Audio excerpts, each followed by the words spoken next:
Picture this: a worker bee stings a bear to defend her hive, knowing she'll die in the process.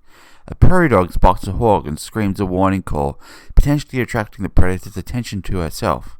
A human soldier throws himself on a grenade to save his squad. What do these behaviors have in common? They seem to go against everything we know about evolution and survival of the fittest. Today we're diving into one of biology's most fascinating and controversial ideas: group selection. Charles Darwin gave us a brilliant framework for understanding life: natural selection. Individuals with advantageous traits survive and reproduce more successfully. It's elegant, it's powerful, and it explains almost everything we see in nature.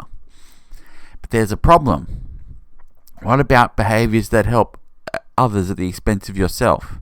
How do you explain extreme cooperation, self-sacrifice, and altruism? This is where group selection enters the picture. Group selection is the idea that evolution doesn't just act on individuals, it acts on entire groups.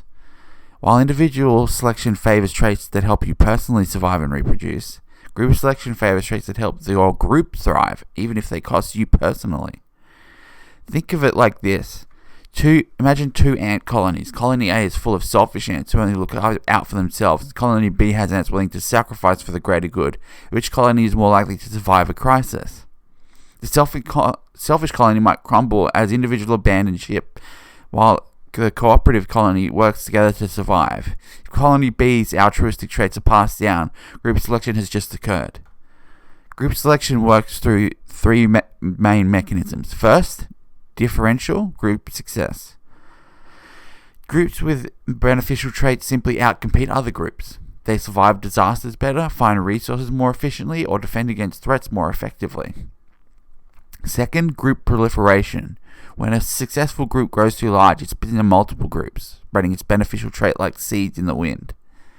Third, multi-level selection. This is where it gets really interesting. Selection can happen at multiple levels simultaneously, individual, group, and even species levels all at the same time. It's like a complex dance where different forces are pulling on different directions. Let's take a look at some mind-blowing examples. Eusocial insects like ants or bees have evolved perhaps the most extreme form of group selection and group cooperation on Earth. Workers ants are essentially evolutionary dead ends. They're sterile and can never reproduce. From an individual selection perspective, this makes no sense. But from a group perspective, these workers are the colony's secret weapon. Prairie dogs have an elaborate call system. When a hawk approaches, the first prairie dog to spot it gives a loud warning call.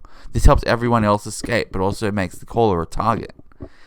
Even bacteria shows group selection. Some bacteria can produce costly public goods, molecules that benefit the entire bacterial community, but are expensive for individuals to make. And there's human group selection. Human cooperation on massive scale might be the ultimate example of group selection in action. We cooperate with strangers, form institutions, and work together in groups of millions. But here's where things get heated. Group selection is one of the most controversial ideas in biology. Critics argue what looks like group selection is actually individual selection or kinship selection in disguise. They say apparent altruism can be explained by genetic relatedness, reciprocal favors, or reputation benefits. An issue with this is that genetic relatedness is the same thing as relatedness to the group. So even someone in your group is more genetically related to someone outside your group in most cases. Supporters counter that true group selection occurs when the group benefits genuinely cannot be reduced to individual benefits. They argue that under the right conditions, group selection can overpower individual selection. The debate continues because both sides have compelling evidence. It's a perfect example of how science progresses through vigorous debate and testing of ideas. Today, most evolutionary biologists accept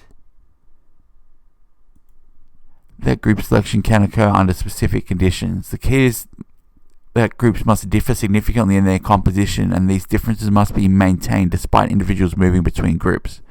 Group selection is most powerful when combined with mechanisms that reduce competition within groups, like kin selection or strong cultural norms.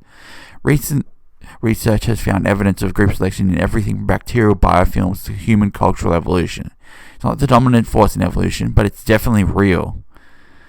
Group selection shows us that evolution is more nuanced and fascinating than we originally thought.